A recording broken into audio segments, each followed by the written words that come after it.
জীবন অর্ধেক সহজ হয়ে যায় একজন ভালো মানুষকে সঙ্গী হিসেবে পেলে। মিথ্যে, ছলনা, বাহানা, মুখোশ আর বিশ্বাসঘাতকতার মার পেঁচ দিয়ে ভরা এই দুনিয়ায় একজন ভালো মানুষকে সঙ্গী হিসেবে পাওয়া একটু দুষ্প্রাপ্য, বড্ড দুর্মূল্যও বটে। চার দেয়ালের ভিতরে লাল নীল সংসারটা যার সাথে টিকিয়ে রাখা যায় না জানেন, জীবনটা তছনছ হয়ে যায়। শেষ বয়সে গিয়ে মানুষের রূপের অহংকার থাকে না, অর্থের অহংকারও থাকে না, প্রাপ্তির অহংকার থাকে না, সফলতার অহংকারও থাকে না।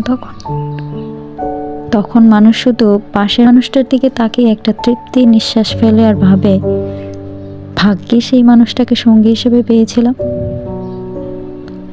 আমি মনে করি মানুষ যতটা অন্যান্য সফলতাকে, প্রাপ্তিকে উদযাপন করে, তার থেকে অনেক বেশি উদযাপনের হলো একজন সঠিক মানুষকে সঙ্গী হিসেবে পাওয়ার বিষয়টা।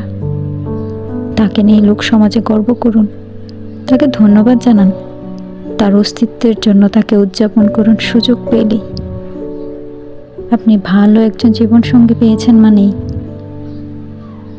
সুখ খুঁজে পেয়েছেন, জীবনে শান্তির দেখা পেয়েছেন। নিজেও সেটা বুঝুন, আর যে মানুষটার জন্য সেটা পেয়েছেন তাকেও সেটা বোঝান, তাহলেই জীবন সুন্দর।